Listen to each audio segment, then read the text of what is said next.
was that? Jesus, is that a tongue?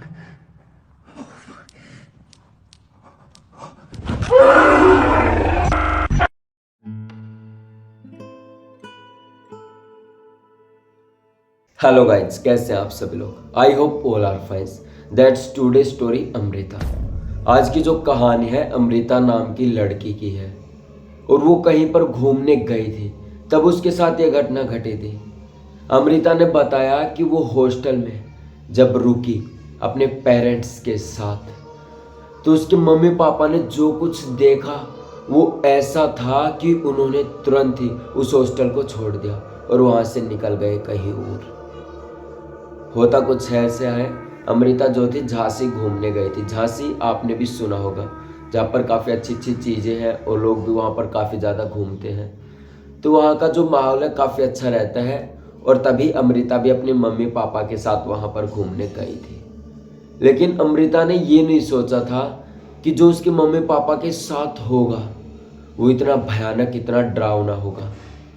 होता कुछ ऐसे है, अमृता अपने मम्मी पापा के साथ झांसी टहल कर इंजॉय करके वहाँ से निकल चुकी थी पहाड़ियों की तरफ। जैसे कि जो हमारा राजस्थान का इलाका पड़ता है वहाँ पर काफ़ी ज़्यादा पहाड़ है और हवा महल, काफ़ी चीज़ें देखने लायक भी है। तो इस तरफ वो आ चुकी थी और अमृता अपने मम्मी पापा के साथ थी। तो उनकी जो गाड़ी थी वो थोड़ी सी पुरानी थी, काफ़ी बार रिपेयर करवाना पड़ा था उसे। तो उस गाड़ी में अमृता आई थी और उस गाड़ी में कंटिन्यू 2 या 3 घंटे बाद पानी डालना पड़ता था ताकि वो कूलेंट है वो ठंडा हो जाए और गाड़ी कंटिन्यू चलती रहे। तो एक समय ऐसा आता है कि कंटिन्यू गाड़ी चल रही थी, ना ही कोई आसपास था, बिल्कुल सुनसान सा रोड था जब वो जयपुर की तरफ आ रहे थे, यानी राजस्थान की तरफ। तो उन्हें कुछ भी दिखाई नहीं दिया। वो कंटिन्यू चलते आ रहे थे और मैंने जैसा आपको बताया कि उनकी गाड़ी में हर 2-2.5 घंटे बाद पानी डालना पड़ता था ताकि वो ठंडी हो जाए। लेकिन अब ऐसा समय आ चुका था कि अमृता की गाड़ी में ना ही पानी था कि वो उसमें कूलेंट में डाल के वो ठंडी हो जाए, और वो कंटिन्यू करीबन 70 से 80 किलोमीटर चलते आ रहे थे। काफ़ी समय बीत चुका था और रात भी बहुत घनी थी और वो जो इलाका था सुनसान था, न ही किसी का आना जाना वहाँ पर था। बिल्कुल सिंगल रोड था, ऐसे कि ना ही कोई बड़ा साधन आ सके, बिल्कुल एक स्ट्रेट लाइन सी, जैसे कि हमारी पतली सी गली बनाते हैं हमारे गांव में, ऐसे वो सिंगल रोड, बस एक गाड़ी सिर्फ जा रही। और ये अमृता ने शॉर्टकट लिया था। लेकिन अमृता ने नहीं पता था कि ये शॉर्टकट इतना महंगा पड़ेगा। उस शॉर्टकट से करीबन 2 किलोमीटर निकलने के बाद उनकी गाड़ी अचानक बंद हो जाती है। और जैसा कि मैंने बताया कि हर 2-2.5 घंटे में उनके गाड़ी में पानी डलता था, अब उनके पास पानी भी नहीं था। अमृता गाड़ी से उतरी और उसने देखा उसमें धुआं सा उठ रहा था, कोई पाइप वाइप लीक हो गई थी ज़्यादा गर्म होने के कारण। अमृता ने बताया कि मम्मी पापा अभी तो यहीं रुकना पड़ेगा, सुबह होने का इंतज़ार करना पड़ेगा। अमृता ने सोचा कि मम्मी जब तक बैठे मैं इसका पाइप का कुछ देख लूँ, शायद ये सही हो जाए। अमृता ने काफ़ी कोशिश की लेकिन वो पाइप थी सही नहीं हुई। तभी अमृता के मम्मी पापा ने जो देखा, अमृता जब गाड़ी की डिग्गी ऊपर खोल के उसमें कुछ कर रही थी, लीकेज वीकेज ठीक कर रही थी, तभी कहा कि बेटा तुम्हारे पीछे देखो। पीछे एक ऐसा भयानक चेहरा खड़ा था अमृता के, जो उसके मम्मी पापा को दिखाई दे रहा था। वो काफ़ी ज़्यादा डर गए थे लेकिन अमृता नहीं घबराई। उसे पता ही नहीं था कि आखिरकार उसके साथ हो क्या रहा है। अमृता ने जब पीछे मुड़कर देखा वहाँ पर कुछ भी नहीं था, लेकिन जो अमृता के मम्मी पापा ने देखा वो काफ़ी ज़्यादा डर चुके थे। और थोड़ी ही देर बाद वो जो साया था गाड़ी के अंदर आ चुका था अमृता के मम्मी पापा के पास, और सीट से ऐसे पीछे मुड़कर उसने देखा उस साया ने। उनकी मम्मी जोर से चीखी अमृता की। तभी अमृता ने कहा मम्मी क्या बात हो गई।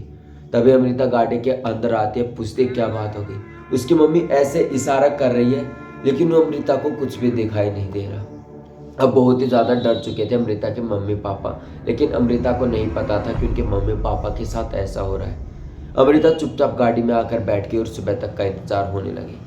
करीबन सुबह का जब 5 बजा तो अमृता की मम्मी को वो जो लेडी दिखाई दी थी कार से बाहर, वो उनके सामने दिखी, ऐसे जैसे कि वो इस सीट पर बैठे हुए हैं, बिल्कुल जो गैप होता है जिसमें पैर रखते हैं हम, उस पर ऐसे वो लेडी खड़ी थी। ये देखकर अमृता का मम्मी चीख निकल गई और अमृता एकदम झट से जगी। अमृता जब झट से जगी तो एकदम से वो भी डर गई कि मम्मी क्या हो गया, ऐसे क्यों चिल्लाए। तो उसकी मम्मी कुछ नहीं बोल पाई, एकदम सहम सी गई, ऐसे चुपचाप बैठी रही। जब सुबह हुई 6:30 बजे का समय हुआ, दोपहर हुई, घाम निकला, थोड़ा सा सूर्य की किरणें माथे पर लगी, तब अमृता उठती है और कहती है कि मम्मी अब किसी को बुलाना पड़ेगा। और रोड ऐसा था कि आसपास कई किलोमीटर तक कोई भी नहीं था। तो उन्होंने एक गाड़ी रिपेयर वाले के पास फ़ोन किया, जैसे कि हमें गूगल पर मिल ही जाता है कि आसपास के इलाकों में कौन गाड़ी ठीक करता है। तो अमृता ने गाड़ी वाले को फ़ोन किया। वो जो बंदा था करीबन 3 घंटे बाद वहाँ पर आया। करीबन 10 बजे वो वहाँ पर आया, उसने गाड़ी रिपेयर की, लीकेज वीकेज ठीक किया और करीबन 5 से 10 लीटर वो पानी साथ लाया था। तो उन्होंने उसको दिया और कहा कि अब आप चले जाइए, अब कहीं पर रुकने की ज़रूरत नहीं है, पहुँच जाओगे। तो वो जो बंदा आया था उसने पूरी सुविधा की और अमृता ने उसे थैंक यू कहा। लेकिन अमृता के मम्मी पापा बहुत ही ज़्यादा डरे हुए थे। वो नहीं चाहते थे कि ऐसे इलाके में गाड़ी कभी फिर से रुके।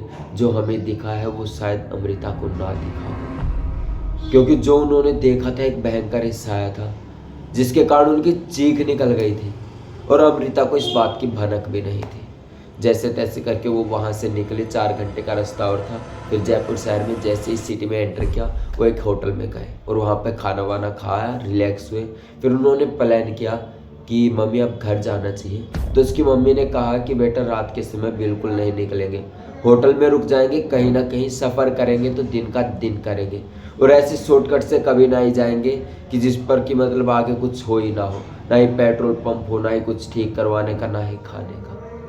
उस दिन के बाद अमृता की मम्मी कभी भी ऐसा नहीं करती है। रात के सफ़र में वो कभी भी नहीं निकलते।